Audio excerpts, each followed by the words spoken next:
Stop playing pretend as founder, my wife said at Thanksgiving Day. Your little online thing isn't real business. Laughter filled the room. I whispered, fine. Saturday evening I emailed my asset management firm, withdraw the $102 billion from Lauren Cole's fintech startup. The board assembly was exigency addressed. Before I get into how that single sentence changed everything, do me a small favor. Stick with me till the end, show a little support, leave a comment about where you're listening from and make sure you're following along so these stories don't disappear into the void. I'm Ethan Cole. I was 39 at Thanksgiving. And for most of my life, I was invisible by design. Lauren, my wife, was never invisible. From the moment I met her in our mid-20s, she filled every room effortlessly. She spoke with confidence, dressed like she belonged on magazine covers, and carried herself like someone who expected success because success had always shown up for her. People listened when Lauren talked. They leaned in. They nodded. They believed. I learned early in our marriage that my role, at least socially, was to be the quiet counterweight. The technical guy. The one who did something vague online. When people asked what I did, Lauren usually answered for me. He runs some software stuff, she'd say, smiling politely. Nothing too exciting. I never corrected her. Growing up, I'd learned that silence was easier than explanation. While other kids were trading baseball cards, I was pulling apart old desktops, soldering boards back together, teaching myself how systems talk to each other. By my late teens, I was building back-end infrastructure for companies that preferred discretion over headlines. By my early 30s, I was solving problems most executives didn't even know how to articulate. I wasn't flashy. I didn't post about wins. I didn't network loudly. I built quietly. Blackridge Systems started as a consulting outfit and turned into something else entirely, a private software and infrastructure firm that optimized high-frequency systems, financial rails, and secure data environments for institutions that paid obscene money to never be mentioned. Clients didn't want my name. They wanted results. And they paid accordingly. By the time Lauren launched Nova Ledger Financial, my personal net worth was already deep into numbers that didn't feel real anymore. Not millionaire numbers. Numbers that required asset managers, layered structures, and anonymity for safety. Lauren never asked. And I never told her. Not because I was hiding, but because every time I tried to talk about my work, she'd smile distractedly and pivot the conversation back to her world. Pitch decks. Advisors. Accelerators. Panels. The language of visibility. When she announced Nova Ledger at a launch event in San Mateo, it looked like the beginning of something historic. Fintech press. Angel investors. Buzzwords that made people nod even if they didn't fully understand them. My parents were impressed. Her parents were impressed. Everyone was impressed. I stood in the back of the room, hands in my pockets, watching the projection scroll across the screen. Metrics I could already see were dangerously optimistic. Burn rates masked as growth velocity. Acquisition costs buried under future promises. I said nothing. Families have a way of choosing their champions. Lauren became ours. At dinners, she'd talk about runway and scale and institutional confidence. People asked her opinion on markets, on innovation, on what real business looks like these days. When I asked clarifying questions, gentle ones, the room would chuckle. Ethan's just curious, someone would say. He likes to tinker. Lauren never corrected them. 2 years into Nova Ledger, the shine began to dull. Quietly. Not in headlines, just in spreadsheets. Missed targets. Expensive hires that didn't deliver. Partnerships that stalled after due diligence. That's when Helix Venture Group stepped in. On paper, they were exactly what Lauren wanted, prestigious, disciplined, well-connected. A serious firm backing her vision with serious capital. What she never knew, what no one knew, was that Helix was simply a front. One layer in a structure designed to keep my name far away from the boardroom. The $102 billion didn't come from Silicon Valley legends. It came from me. Through Atlas Meridian Capital, I became Nova Ledger's controlling silent partner. No face. No name. Just capital, voting rights, and oversight. I told myself it was protection. For the marriage. For the family. For her pride. At first, it worked beautifully.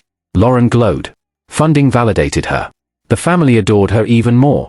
Thanksgiving dinners became monologues about leadership and playing in real arenas. I listened. I asked questions. I watched. I watched as she expanded too fast. I watched as warnings from analysts were brushed aside because confidence felt better than caution. I watched as she spoke about sophisticated investors with reverence, never realizing she was describing the husband she dismissed daily. And then came Thanksgiving in Westfield. The rain had been steady all day. The house smelled like turkey and sage. Wine flowed. Laughter came easily. Lauren had just returned from another conference, another panel where her name had been printed in bold letters under words like visionary and disruptor. She was in rare form. When you're operating at a certain level, she said, gesturing with her glass, you realize how different real business is from hobbies. Her eyes flicked to me. You need to understand investors, systems, scale. You can't just mess around online and call yourself a founder. A few people laughed. Encouraged, she leaned in. Some people play pretend. Others build companies. Then she said it. Stop playing pretend as founder.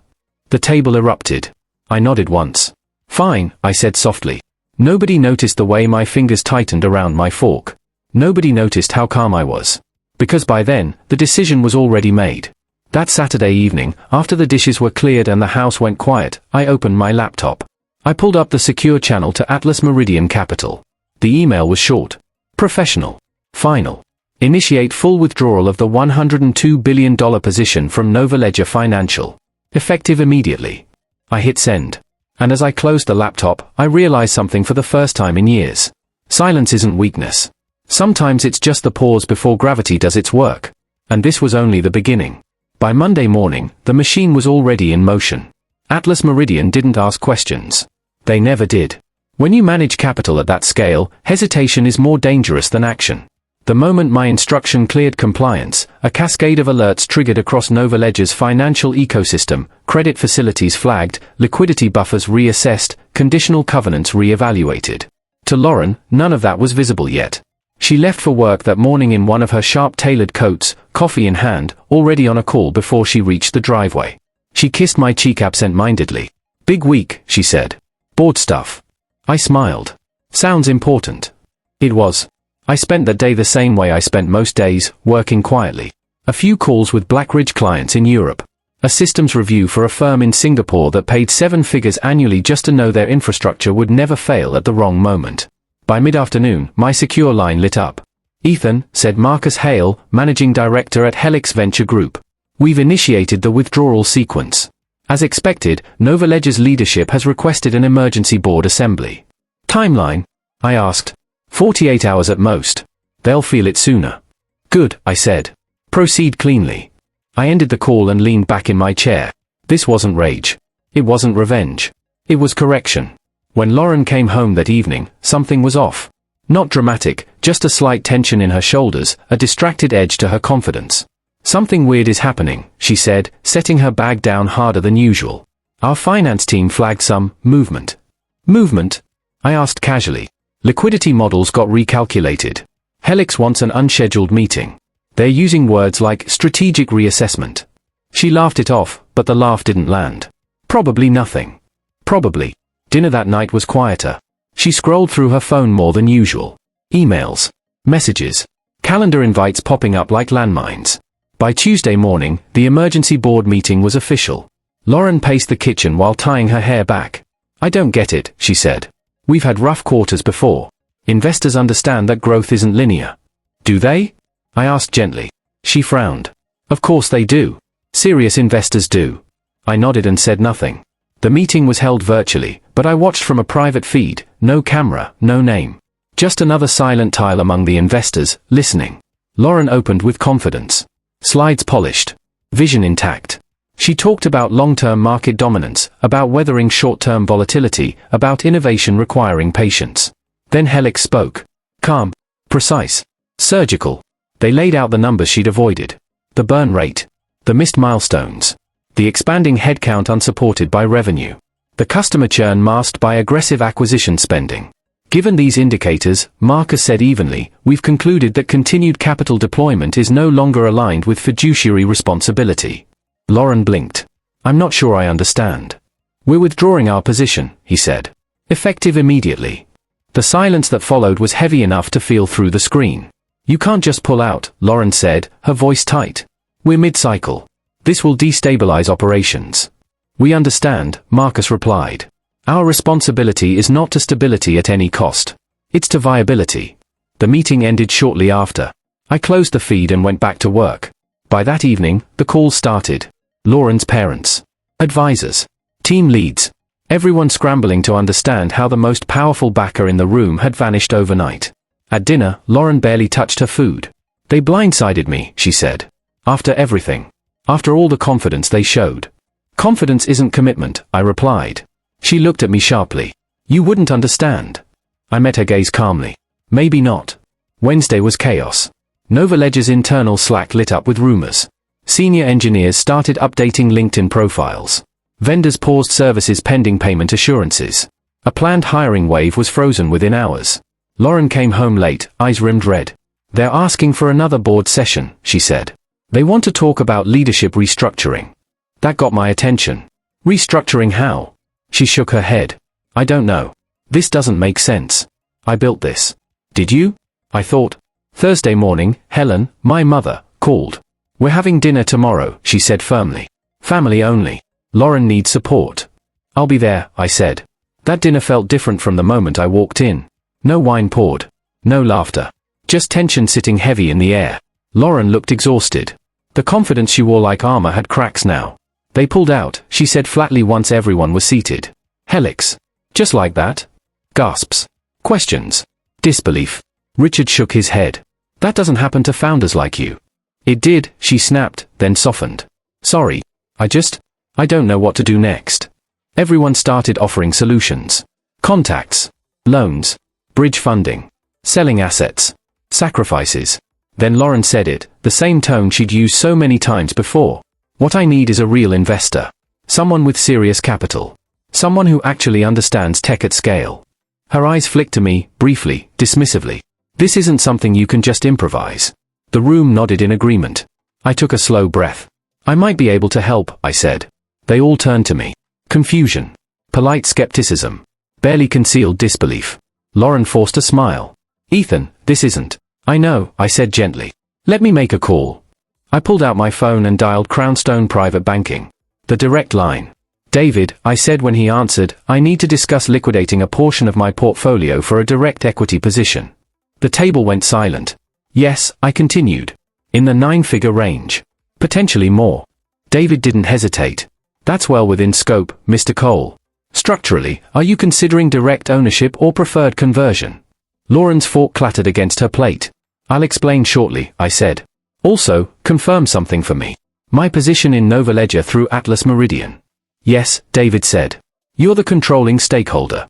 Have been since the Helix round. Lauren stood up so fast her chair tipped. What? She whispered. I looked at her calmly. I'm the investor, I said. I always have been. The room froze. And for the first time in our marriage, Lauren looked at me not with condescension, not with dismissal, but with fear. The room didn't move for a long time after I said it. I'm the investor. No one laughed. No one spoke. Even the ticking clock on the wall felt too loud, like it was disrespecting the moment. Lauren was still standing, one hand gripping the back of her chair, knuckles pale. Her mouth opened once, then closed again, as if her brain hadn't caught up with what her ears had heard. That's not possible, she finally said, her voice thin. You don't, Ethan, you don't do that kind of thing. I stayed seated. Calm. Grounded. I do, I said. I just don't talk about it at dinner. Her father leaned forward, elbows on the table. Son, are you saying you personally funded Novaledger? Yes, I replied. Through Atlas Meridian Capital. Helix Venture Group was a front. They were representing my position. My mother stared at me like she was seeing a stranger. How much? She asked quietly. Originally? I said. A little over 100 billion, structured in tranches. Lauren shook her head, almost violently. No, you're lying. This is some kind of sick joke. I slid my phone across the table toward her. The call with Crownstone was still logged. Account summaries. Confirmation letters. Digital signatures. Ask him, I said evenly. David's still on the line. She hesitated, then picked up the phone with trembling hands. This is Lauren Cole, she said. CEO of Novaledger Financial. I need you to explain what you just told my husband. David's voice came through the speaker, calm and professional. Ms. Cole, your husband has been Novaledger's controlling stakeholder since the Series C round. His capital, deployed through Atlas Meridian, represents the majority voting interest. All major strategic decisions required his approval. Lauren sank back into her chair. The color drained from her face in slow motion. You were in the board meetings, she whispered, staring at me. I read the minutes, I said. I reviewed the financials. I approved the hires you thought investors loved. I questioned the burn rate you dismissed as temporary. Her mother covered her mouth. You let me talk, Lauren said hoarsely. You let me say all those things. About real business. About pretending. Yes, I said. I did. Why, she asked, tears finally spilling over. Why didn't you ever tell me? I didn't answer right away. I looked around the table. At the same faces that had laughed when she humiliated me. At the nods of agreement. At the assumptions. Because every time I tried to talk about my work, I said slowly, you made it clear it didn't matter. You didn't ask questions. You didn't listen. You decided who I was without ever checking if you were right. That's not fair, she said weakly. Neither was Thanksgiving, I replied. Silence swallowed the room again. Her father cleared his throat. So, when Helix pulled out? That was me, I said. I instructed the withdrawal. Lauren flinched like I'd struck her. You killed my company, she said, her voice breaking. No, I said firmly. I stopped propping it up without accountability. There's a difference. She pushed her chair back and stood again, pacing now. You humiliated me. In front of everyone. My team. My parents. My board. I finally stood too. You humiliated yourself, I said quietly. I stayed quiet for years while you reduced me to a punchline. I didn't expose you publicly. I didn't embarrass you in meetings. I handled it the way business actually works, through capital and consequence. Her breathing was ragged now. You could have just talked to me, she said. I did, I replied. You just didn't hear me. That night ended without resolution. No shouting. No reconciliation. Just shock and fractures spreading through something that had already been cracked for a long time. The following week was a blur. Nova Ledger didn't collapse, but it came close. Without the capital cushion, every weakness became visible. Vendors demanded assurances. Senior staff asked questions Lauren couldn't answer anymore. The board, now fully aware of who actually held control, requested immediate operational changes. I didn't fire Lauren. I did something worse for her ego. I removed her. Not completely, but decisively. A new interim CEO was installed, someone with actual experience scaling financial infrastructure. Lauren was offered a senior product leadership role. A demotion, framed politely as realignment. She fought it. She begged. She accused me of betrayal. This was my dream, she cried one night at home. You stole it from me. I funded it, I replied. And then I saved it from failing. You don't love me, she said. I looked at her for a long time before answering. I don't recognize you anymore, I said. And I don't think you recognize me either. The marriage didn't explode. It eroded. Weeks passed with minimal conversation. Lawyers replaced arguments. Silence replaced affection. The family dynamic shifted too. Suddenly, everyone wanted to hear about my work. My opinions. My plans. It felt hollow. I didn't enjoy being right. I didn't enjoy watching Lauren struggle to reconcile who she thought she was with what reality had handed her. But I also didn't feel guilty. Respect isn't something you earn by staying small. It's something you lose when you treat someone else like they are. By the end of the quarter, Nova Ledger stabilized. Leaner. Slower. Profitable for the first time. Lauren showed flashes of humility I'd never seen before. She listened more. Defended less. Learned. But the damage between us was already done. One evening, months later, she sat across from me at the kitchen table. I never thought you were pretending, she said quietly. I just didn't think you mattered. That sentence told me everything I needed to know. We separated shortly after. Cleanly. Privately. I kept my investment. She kept her role. The company survived. The marriage didn't. And for the first time in my life, I didn't stay quiet about who I was. Not out of spite. But because pretending small had cost me enough already. The separation didn't come with fireworks or screaming matches. It came with paperwork, neutral voices, and the quiet understanding that something fundamental had already broken long before Thanksgiving ever happened. Lauren moved into a temporary condo downtown. I stayed in the house. Not because I wanted it, but because I was too tired to fight over furniture and square footage. The lawyers handled the details with mechanical efficiency. Assets were divided cleanly. There were no financial surprises, she already knew exactly what I was worth now. Ironically, transparency arrived only after everything else was gone. What surprised me wasn't the divorce. It was what came after. For the first time in my life, people stopped talking over me. At Nova Ledger, the interim CEO asked for my direct input. Not ceremonial questions. Real ones. Technical ones. Structural ones. The kind I'd been quietly answering for years behind closed doors. Board meetings changed tone entirely. There was no theater anymore. No buzzwords thrown around to sound impressive.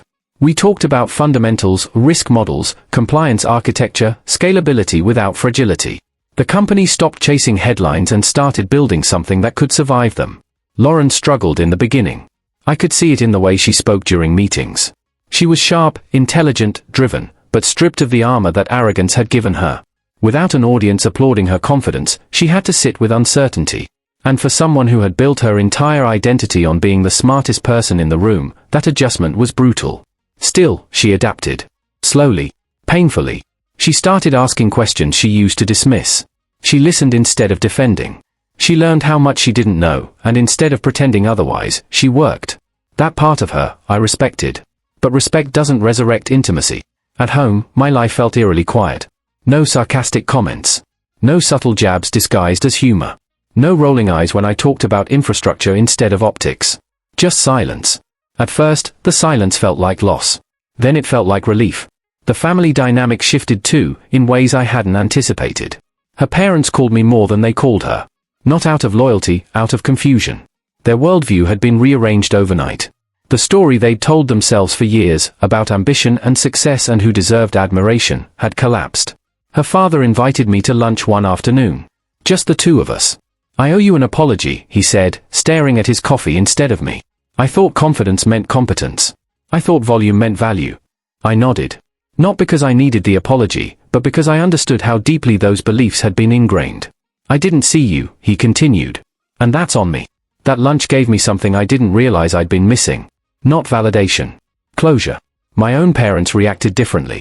My mother cried. Not out of pride, but regret. I pushed you to stay small, she admitted one night over the phone. Because it was easier to understand. I didn't know how to support something I couldn't explain to my friends. That sentence lingered with me. People don't dismiss what they hate.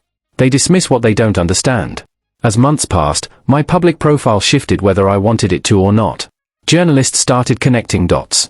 Industry insiders already knew. Now others were catching up. I declined interviews. I declined features. I declined awards. I didn't want recognition. I wanted control.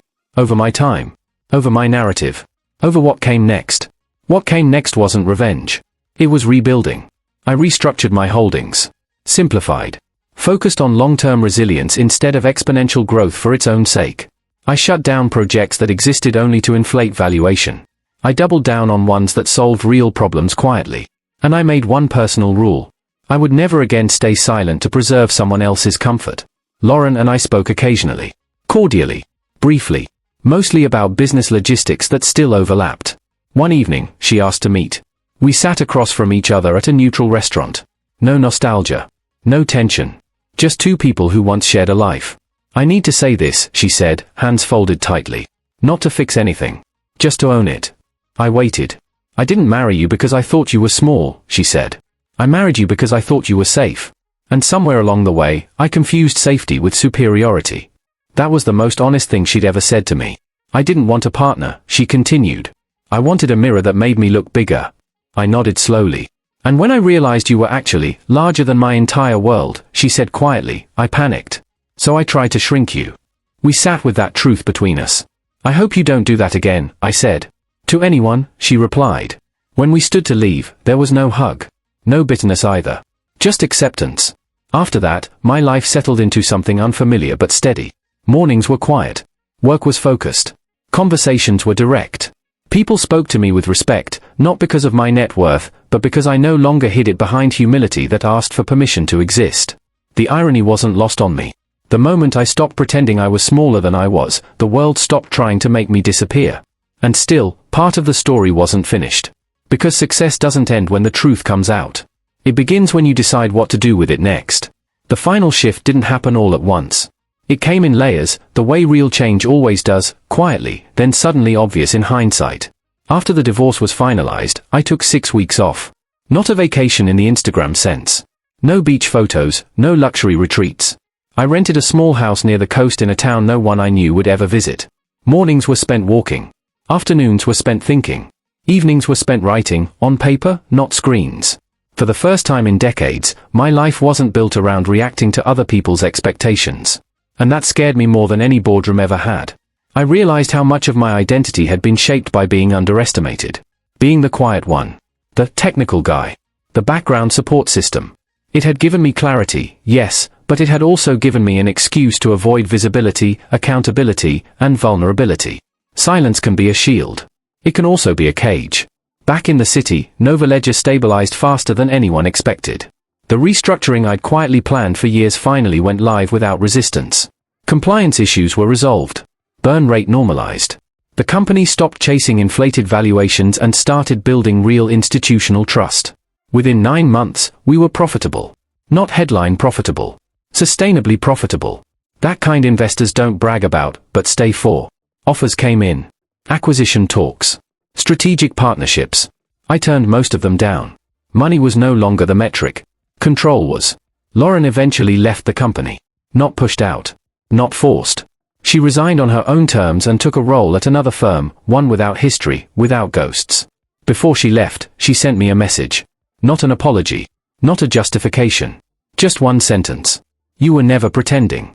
I just didn't know how to stand next to someone real. I read it once. Then archived it. Some things don't need replies. My relationship with my family settled into something healthier, less performative, more honest. They no longer compared. No longer ranked. No longer spoke about success as if it only wore one uniform.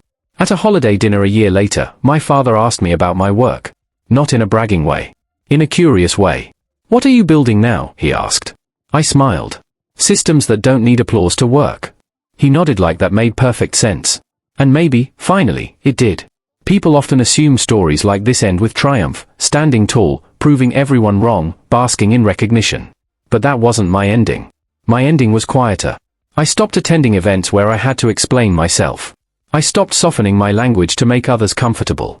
I stopped minimizing my work so someone else could feel important. And I stopped tying my worth to whether anyone understood what I did. The most powerful moment didn't happen in a boardroom or a courtroom or a family gathering. It happened one evening, alone, when I looked around my living room, clean, simple, intentional, and realized there was no one left to perform for. No one to impress. No one to shrink for. No one to orbit around. Just me. And the life I'd built deliberately, piece by piece, while everyone else was busy laughing at what they thought was pretend. That Thanksgiving comment didn't destroy me. It clarified me. It showed me exactly who was listening, and who never had been. And when I finally withdrew everything, my capital, my silence, my patience, it wasn't revenge. It was alignment. So if you're someone quietly building while others dismiss you, if you're underestimated because your success doesn't look loud, if you're funding rooms that don't even notice you're there, remember this. You don't owe anyone an explanation. You don't owe anyone access. And you don't owe anyone the comfort of pretending to be small. Sometimes the strongest move isn't confrontation. It's withdrawal. If this story made you think, do me a small favor before you go, support the channel in whatever way feels right to you, and drop a comment saying where you're watching from or what time it is for you right now. It helps these stories reach the people who need them most.